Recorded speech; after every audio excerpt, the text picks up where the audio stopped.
옛날에 한 나라에 젊어서 재상이 된 사람이 있었습니다. 그러다 보니 패기와 열정이 넘쳤습니다. 자신이 정말 최선을 다해서 이 어지러운 나라를 바로 세우는 일에 보탬이 되는 그런 인물이 되고 싶었습니다. 그래서 하루는 임금님을 찾아가서 질문을 해요. 임금님, 어떻게 하면 이 죄의 유혹을 피하고 많은 시험을 이겨서 나라를 위한 이 충신이 될 수 있겠습니까? 이 질문을 들은 임금님이 너무 기특한 거예요. 그래서 미소를 띄우면서 그에게 가르침을 주기 위해서 다음과 같은 명령을 내리게 됩니다. 자네 말이야, 컵에다 물을 가득 채운 다음에 내가 정한 시간까지 마을을 한 바퀴 돌고 오게. 그런데 그 동안에 컵에서 물을 한 방울이라도 흘려서는 안 되네. 이 젊은 재상이 임금님께서 명하신 대로 물컵을 들고 임금님이 정한 시간에 시내를 이 마을을 한 바퀴를 쭉 돌고 왔습니다. 임금님께서 묻습니다. 자네가 시내를 한 바퀴 도는 동안에 뭘 봤는가? 여자를 봤나? 술집인가? 아니면 사람들을 봤나? 자네가 본 걸 한번 얘기해 보게. 그때 이 재상이 말합니다. 저는 아무것도 보지 못했습니다. 왜요? 컵에서 물이 떨어지면 안 되니까. 그 컵만 보면서 마을 한 바퀴를 돈 거죠. 그렇게 대답한 걸 듣고 임금님이 크게 웃으면서 말합니다. 바로 그것이야. 내가 할 일에 집중하게 되면 나머지 일은 들리지도 보이지도 않는 법이야. 그런 자세로 재상의 일을 하게. 참으로 지혜로운 답변이 아닐 수가 없죠. 여러분, 우리의 삶이 무질서해지고 방만한 까닭이 무엇일까? 또 가끔씩 내 마음속에서 이 피어오르는 허무함의 근원이 무엇일까요? 초점이 없는 인생을 살기 때문에 그렇습니다. 또 하나 내 마음속에 품고 있는 생각이 잘못되었기 때문에 그래요. 여러분, 사람은 그 마음속에 있는 품고 있는 생각이 반드시 행동의 열매로 나타나게 돼 있어요. 내가 속에 품지 않은 건 절대 안 나타납니다. 내 속에 있는 것이 나오는 거예요. 오랫동안 품었습니까? 그게 불현듯 갑자기 어느 때 물이 쏟아지듯이 여러분 삶에 나타날 거예요. 때문에 우리 인생이 올바른 인생, 성공적인 인생을 살기 위해서는 우리 마음속에 무엇을 품고 사는지를 점검을 해야 돼요. 아울러 진리에 정확한 초점을 맞추고 살아가야 되는 것입니다. 오늘 본문 1절에서 말씀합니다. 그러므로 함께 하늘의 부르심을 받은 거룩한 형제들아, 우리가 믿는 도리의 사도이시며 대제사장이신 예수를 깊이 생각하라. 그리스도인들의 신앙의 여정에서 가장 중요한 일이 있다면 그것은 무엇일까? 날마다 매 순간 예수를 바라보고 예수님을 깊이 생각하는 것입니다. 이것이 왜 중요하냐면 우리가 매일 바라보고 매일 묵상하고 생각하는 그 대상을 닮아가기 때문이에요. 그리고 그렇게 살아갈 때 하나님께서 예비하신 영원한 안식에 들어갈 수 있기 때문입니다. 오늘 본문에서는 특히 예수님의 신실함에 대해서 깊이 생각해 보라고 말씀합니다. 이 예수님의 신실함을 설명하기 위해서 모세를 비교의 대상으로 등장을 시킵니다. 왜 모세이냐? 우선 모세는 당시 이스라엘 백성들에게 잘 알려진 위대한 하나님의 지도자였기 때문이고요. 또한 모세는 하나님의 일에 충성되었기 때문에 그렇습니다. 하나님의 평가가 민수기에 나와요. 민수기 12장 6절 7절에 보면 이르시되 내 말을 들으라. 너희 중에 선지자가 있으면 나 여호와가 환상으로 나를 그에게 알리기도 하고 꿈으로 그와 말하기도 하거니와 내 종 모세와는 그렇지 아니하니 그는 내 온 집에 충성함이라. 여러분, 하나님께서 선지자들에게 말씀하실 때 음성을 들려주기도 하고 꿈으로 계시하기도 하는데 모세는 차원이 다르다는 거. 어떻게 하시느냐? 친구처럼 대면해서 말씀하신다는 거예요. 그 이유가 뭐냐 하면 모세는 하나님 앞에 충성된 종이기 때문에 그래요. 오늘날 많은 믿는 사람들이 하나님의 음성을 듣고 싶다, 하나님을 보고 싶다, 하나님을 분별하고 싶다 소원을 많이 하게 했거든요. 근데 왜 못 듣느냐면은 그 마음속에 하나님을 사랑하는 마음이 없어요. 하나님의 말씀 경외하지도 않아요. 그거 왜 듣고 싶냐? 점치고 싶어서. 자기 미래를 알고 싶어서. 그러나 하나님은 사랑하지 않아. 그러한 인생에게는 하나님 말씀하지 않습니다. 그거 아셔야 돼요. 하나님의 음성을 듣는 법? 하나님에 대해서 알고 싶으세요? 하나님을 사랑하세요. 하나님 앞에 충성되게 사세요. 그러면 하나님이 많이 말씀하실 거예요. 여러분 어렵게 생각할 게 없습니다. 여러분 누구랑 얘기하세요? 어렵고 힘든 일이 있을 때, 기쁜 일이 있을 때 누구랑 대화하세요? 나랑 친한 사람. 나랑 친하지 않은 사람에게는 대화하지 않습니다. 내 속마음을 열지 않죠. 마찬가지예요. 원리가 여기 나와 있어요. 왜 하나님께서는 모세하고는 특별히 친구처럼 대화하시고 그에게 많이 말씀하시고 계시하셨느냐? 모세는 하나님을 사랑하고 경외하는 사람이고 무엇보다 하나님 앞에 충성된 사람이에요. 그 온 마음과 힘이 하나님께로 집중되어 있어요. 하나님 말씀하지 않겠어요? 말씀하시지. 이처럼 하나님께서 모세의 신실함과 충성됨을 높이 평가하십니다. 그래서 히브리서 저자도 예수님의 신실함에 대해서 얘기할 때 모세를 비교의 대상으로 등장시키는 거예요. 하지만 엄밀히 따지면 이 모세도 예수님과의 비교의 대상은 되지 않지요. 왜냐하면 예수님은 하나님의 아들이시거든요. 모세는 하나님의 종이기 때문에 아무리 충성된 종이 있다 한들 하나님의 아들, 본체이신 그 하나님과 비교할 수는 없는 거죠. 예수님과 모세를 이렇게 비유합니다. 3절과 4절을 보십시오. 그는 모세보다 더욱 영광을 받을 만한 것이 마치 집 지은 자가 그 집보다 더욱 존귀한 같으니라. 집마다 지은 이가 있으니 만물을 지으신 이는 하나님이시라. 예수님은 집이 아니고 집을 지은 분이에요. 창조주.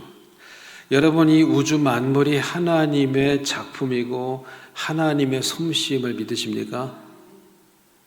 제가 여러분에게 중요한 말씀드립니다.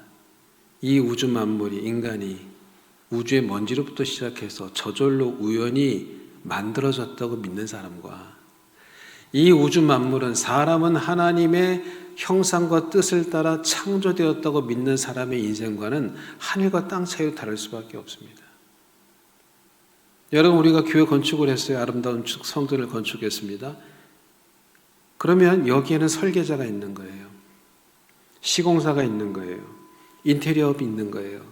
집을 지은 사람이 있는 거지 이 건물이 1년 만에 왔더니 갑자기 뿅 하고 나타났다? 믿어지세요?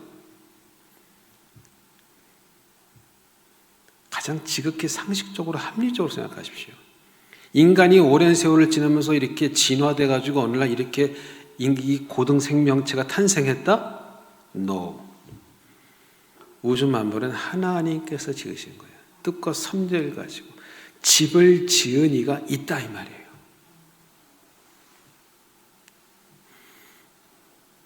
그러니까 집과 집을 지은 사람하고 비교할 수 없잖아요.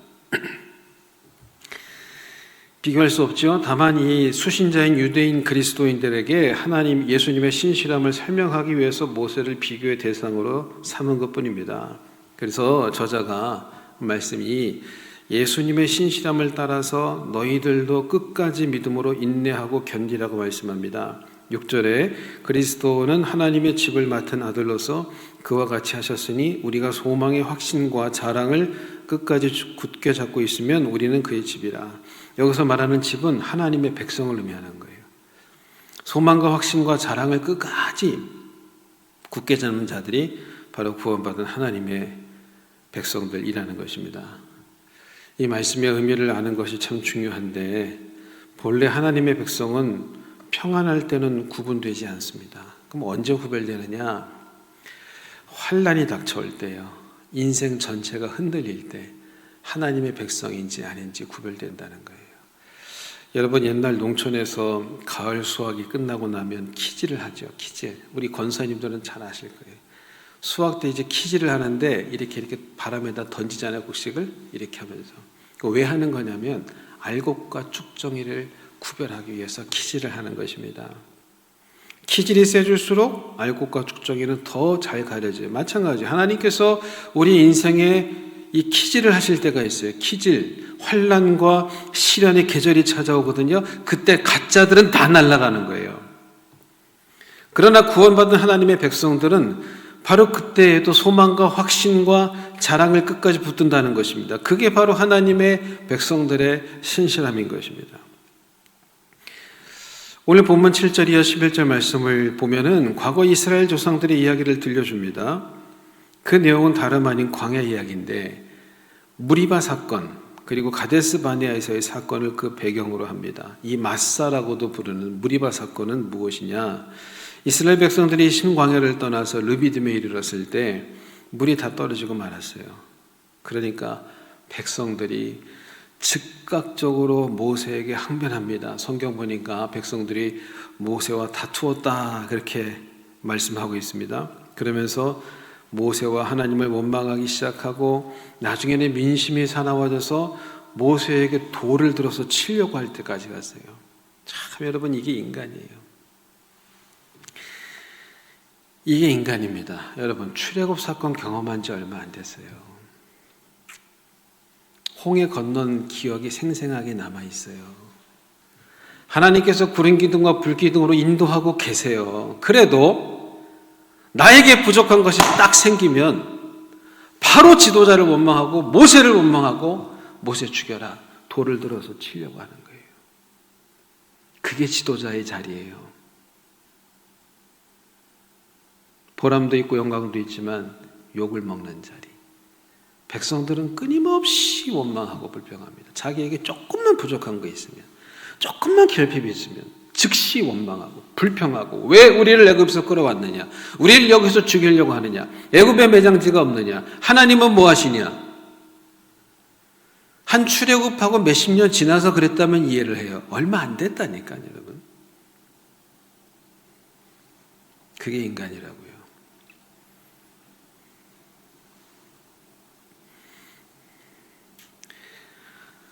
그러니 모세가 얼마나 마음이 상처가 되겠습니까? 모세가 뭐가 부족해가지고 이스라엘의 지도자가 되어서 이 고생을 합니까? 애굽의 왕자로 살던 사람이 나이 먹어서 웬 고생입니까 이게? 근데 어떻게 해요? 기도해야지. 그럴 때는 하나님께 간절히 기도하니까 하나님이 호렙산에 있는 반석을 치라고 명령하셨고 그 반석을 탁 쳤더니 거기서 물이 터져 나왔어요. 그래서 백성들의 목마름을 해결한 사건입니다. 이것을 마사 또는 무리바라고 했는데 그 뜻이 뭐냐면 이스라엘 자손이 다투다 여호와를 시험하다 이런 뜻이에요. 근데 여기서 중요한 게 있어요. 뭘 시험했다는 거예요 도대체? 그 시험이라는 건 뭐냐면 이런 거예요. 우리 중에 하나님이 과연 계시는가? 라고 하나님께 질문한다는 거예요. 출애굽하기 전에 하나님께서 분명히 내가 너희들과 함께 했다고 약속했어요. 그런데 물이 떨어졌어. 하나님 함께 하시는 거 맞아? 우리 아버지 맞아? 엄마, 진짜 엄마 맞아? 계모 아니야? 그렇게 질문하는 거예요. 질책하는 거예요. 어디냔 말이야 하나님이. 여러분, 그게 하나님을 시험하는 거예요. 그게. 흔히 사람들이 하나님의 함께 하심의 증거를 뭐로 생각하느냐? 만사형통으로 생각해요. 하나님이 함께 하시면 사업도 잘 되고 자식도 건강하고 사업도 잘 되고 좋은 대학에 탁탁 붙고 결혼도 잘 되고 며느리도 잘 들어오고, 이걸 하나님께서 함께 하시는 증거라고 봅니다. 맞습니까? 물론 그것도 틀린 말은 아니에요. 그럼 반대로 묻겠어요. 사업이 망하고 병이 들고 자식들이 가출하고 내 소원이 성취되지 않으면 하나님께서 함께 하시지 않는 건가요?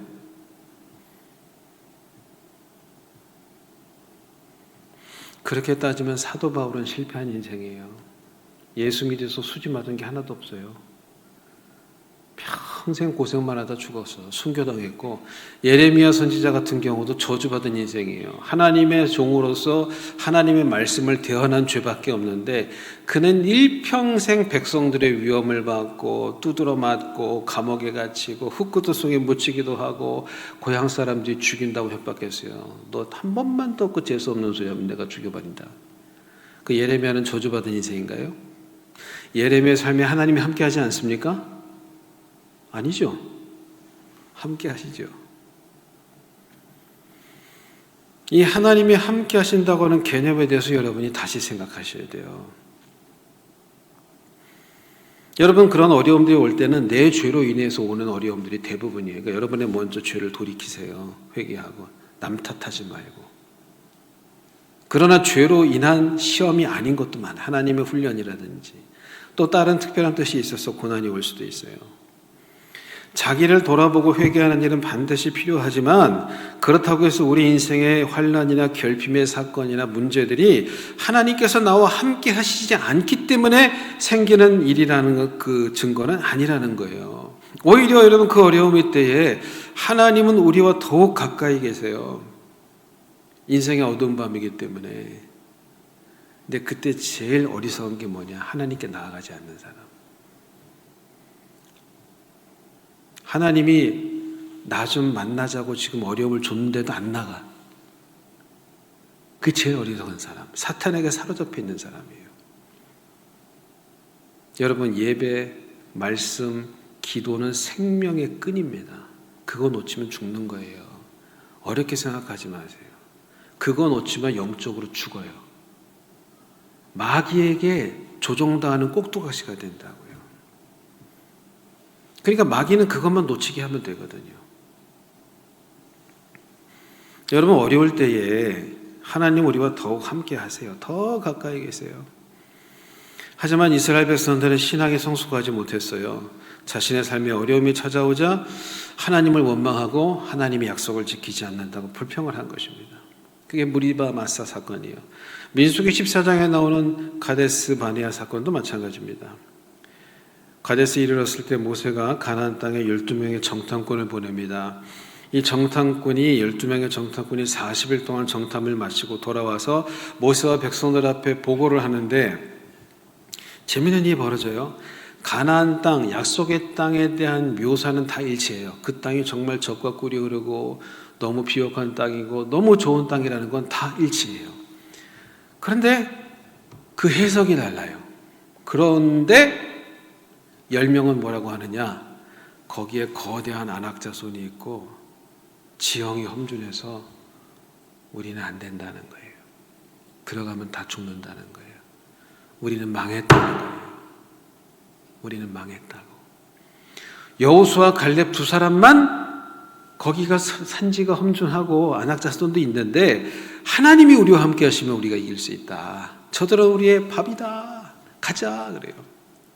여러분에게 분명히 말씀드립니다. 신앙생활은 민주주의 아니에요. 이거 명심하세요. 이때 투표했으면 어떻게 됐을까? 돌아갑시다 손 드세요. 가나안 땅 정복합시다 손 드세요. 100% 거기서 포기하고 다시 애굽으로 돌아가요. 왜? 다수결이니까. 그럼 그것이 하나님의 뜻입니까? 아니죠. 다수결의 원칙이 필요할 때도 있어요. 신앙생활에. 근데 그거는 아주 비본질적인 일이고 하나님의 뜻은 민주주의 아니에요. 신본주의. 하나님의 뜻이 소수의 사람을 통해서라도 확실하게 계시되면 그것이 뜻이면 거기에 순종을 해야 돼요.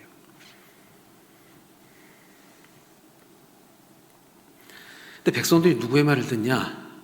여호수아 갈렙 말을 듣는 게 아니고 부정적인 보고를 한 10명의 정탐꾼 쪽으로 마음이 싹 쏠리면서 그 자리에서 주저앉아가지고 밤새 통곡을 하는 거예요. 우리는 다 죽었다고, 망했다고, 우리가 여기까지 와서 죽는다고. 그걸 보니까 모세도 마음이 뒤집어지고 하나님도 너무 화가 나시는 거예요. 도대체 이놈들이. 원래 사람들은요, 부정적인 뉴스, 카더라 통신 이런 데 확 마음이 끌리거든요. 그래서 그때 하나님께서 이스라엘 백성들을 다 진멸하려고 하셨어요, 사실은. 네, 이 모세의 중보기도 때문에 진노를 멈추셨습니다. 근데 그 대가를 치릅니다. 그게 뭐냐? 광야의 기간이 40년으로 늘어나요.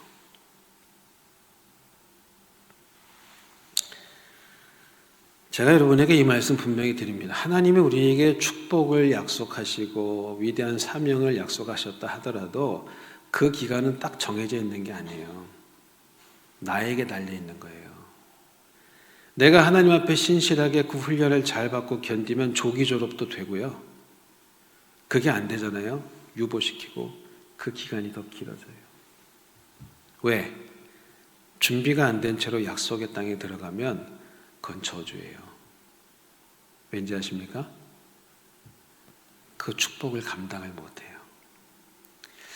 요즘에 우리가 교육학에서 메타인지라는 말을 많이 쓰죠. 자기를 객관화해서 자기를 볼 수 있는 그 인지 능력이 얼마나 되느냐 대단히 중요한데, 대부분의 사람들은 자기 자신을 객관적으로 볼지 모릅니다. 내가 볼 때 나는 내년에 부장으로 승진해야 돼. 내가 제일 잘해 우리 팀에서. 그죠? 그런데 임원진들은 그렇게 평가를 안 해요. 또 승진해서 누락됐네. 세상에 이놈들이 사람 보는 눈이 없네. 아니 나 같은 인재를 몰라보고 내년에 내가 임원 달아야 되는데 나를 떨어뜨려? 이게 사람이거든요. 하나님의 눈은 정확합니다. 의심하지 마세요. 하나님의 눈은 정확해요.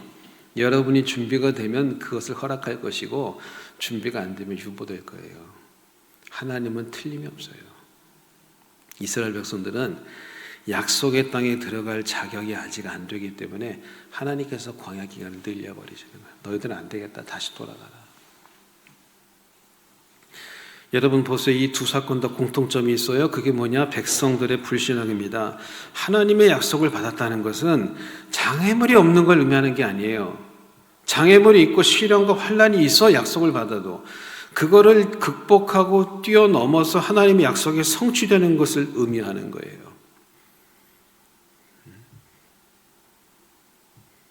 그게 저절로 됩니까? 그걸 통과하는 거고 대가 지불을 다 해야 되는 거지.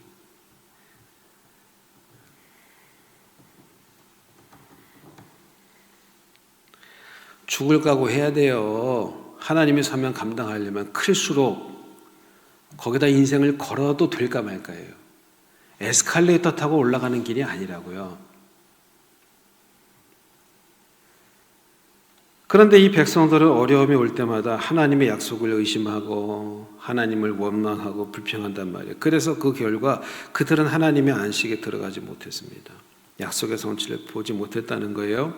그래서 바로 이 교훈을 상기시키는 겁니다. 12절과 13절 형제들아 너희는 삼가 혹 너희 중에 누가 믿지 아니하는 악한 마음을 품고 살아계신 하나님에게서 떨어질까 조심할 것이요 오직 오늘이라 일컫는 동안에 매일 피차 권면하여 너희 중에 누구든지 주의 유혹으로 완고하게 되지 않도록 하라. 여기서 말하는 믿지 아니하는 악한 마음은 뭘 의미할까요? 이것은 아마도 당시 교회 내에 시험과 환난 때문에 복음을 버리고 율법주의로 유대주의로 다시 돌아가는 사람들을 의미하는 것이에요. 이것의 결과는 뭐냐? 결국 하나님에게서 떨어진다는 거죠. 이 마음을 조심해야 됩니다. 그러니까 여러분 신앙생활하는 게 쉽지가 않아요. 신앙생활하다 보면 이런 유혹이 많은데 마귀가 우리를 하나님과의 관계에서 떨어뜨리기 위해서 끊임없이 유혹하고 공격을 합니다. 이때 조심해야 됩니다. 또 이때 강고책이 있어야 되는데 그럴수록 어떻게 되느냐? 예배와 기도와 말씀을 생명처럼 붙들어야 되고 또 하나는 소그룹 모임이 필요합니다. 공동체가 필요해요. 공동체. 매일 모여서 서로 권면하고 격려하라는 거예요. 그게 교회 역할이에요. 그래서 교회 공동체가 필요한 이유가 여기 있습니다. 모닥불 피워보셨죠? 나무장자에 불이 잘 붙어가지고 활활 타오르는데 거기서 장작 하나 떼면은요 그 장작의 불이 금방 꺼져버려요. 신앙생활 마찬가지예요. 우리가 이런 얘기 있잖아요. 빨리 가려면 혼자 가고 멀리 가려면 함께 가라. 맞는 얘기거든요. 여러분 친구 둘이랑 여행을 갔어요. 친한 친구들도 여행 끝나고 절교. 나는 여기 가고 싶은데 쟤 가봤대 안 간대. 나는 김치찌개 먹고 싶다는데 얘는 삼겹살 먹재. 나는 짬뽕인데 얘는 짜장면이야. 뭐 그거는 문제가 안 됩니다. 의가 상해서 돌아오는 경우가 허다합니다. 둘이 가면 갈등이 있고 힘들어요. 그러나 멀리 가려면 같이 가야 돼요. 그럼에도 불구하고 신앙생활은 멀리 가는 길이에요. 그래서 교회 공동체, 이런 예배 공동체, 목장 모임 같은 소그룹 공동체가 필요하다는 거예요. 같이 싸우면 이길 수 있습니다. 그렇게 서로 권면하고 격려하면서 믿음의 길을 갈 때 어떤 일이 벌어지느냐? 14절에 우리가 시작할 때 확신한 것을 끝까지 견고히 잡고 있으면 그리스도와 함께 참여한 자가 되리라. 바로 그러한 자들이 결국 하나님 나라에 들어가게 된다는 것입니다. 15절 이하 18절까지 저자가 다시 출애굽의 예를 들어 설명합니다. 성경에 일렀으되 오늘 너희가 그의 음성을 듣거든 경노하게 하던 것 같이 너희 마음을 완고하게 하지 말라 하였으니 듣고 경노하시게 하던 자가 누구냐? 모세를 따라 애굽에서 나온 모든 사람이 아니냐? 또 하나님의 40년 동안 누구에게 노하셨느냐? 그들의 시차가 광야에 엎드러진 범죄한 자들에게가 아니냐? 또 하나님이 누구에게 맹세하사 그의 안식에 들어오지 못하리라 하셨느냐? 곧 순종하지 아니하던 자들에게가 아니냐? 여기 세 가지 질문이 나오는데 첫 번째, 출애굽 때에 하나님을 경노하게 하던 자들이 누구냐 이 말이에요. 두 번째, 40년 광야 생활 중에 하나님은 누구에게 진노하셨는가? 세 번째, 하나님은 누구에게 안식에 들어오지 못할 것이라고 말씀하셨는가? 이 질문에 대한 공통된 답이 있어요. 불순종한 자들입니다. 불순종한 자들. 19절에서 이렇게 말하죠. 이러보건대 그들이 믿지 아니함으로 능히 들어가지 못할 것이라. 그러니까 왜 불순종했냐면요, 믿지 않았기 때문에. 그래서 이 불신앙과 불순종은 쌍둥이에요. 같이 가는 거예요. 진짜 믿으면 하게 돼 있어요. 안 믿으니까 안 하는 거지. 오늘 말씀의 결론은 이것입니다. 우리가 예수님을 깊이 생각하고 그분을 따르고 닮아가야 되는데 특별히 그분의 신실함을 배우라는 거예요. 신실함. 예수님의 신실함은 어디에서 나타납니까? 하나님 아버지에 대한 절대적인 순종에서 나타나는 거예요. 저는 가끔 이 생각을 합니다. 예수님께서 십자가 앞에서 하나님 아버지의 뜻을 순종하지 않았다면, 다시 말해 십자가 지지 않고 돌아섰다면 어떻게 됐을까? 예수님께서 십자가를 지시기 전에 겟세마네 동산에서 기도하지 않습니까? 땀이 핏방울이 되도록 기도했다고 성경에 말하는데 처음에 기도 제목이 뭐냐면 내 아버지와 만일 할만하시거든 이 잔을 내게서 지나가게 하옵소서. 이게 기도의 제목이에요. 십자가 지지 않게 해달라는 거예요. 십자가. 너무 고통스러우니까. 왜 아니겠어요? 여러분, 예전에 제가 박효진 장로님 책을 보다 보니까 교도관으로 있으면서 이 마지막 사형 집행장으로 가는 사형수들을 많이 봤다는 거예요.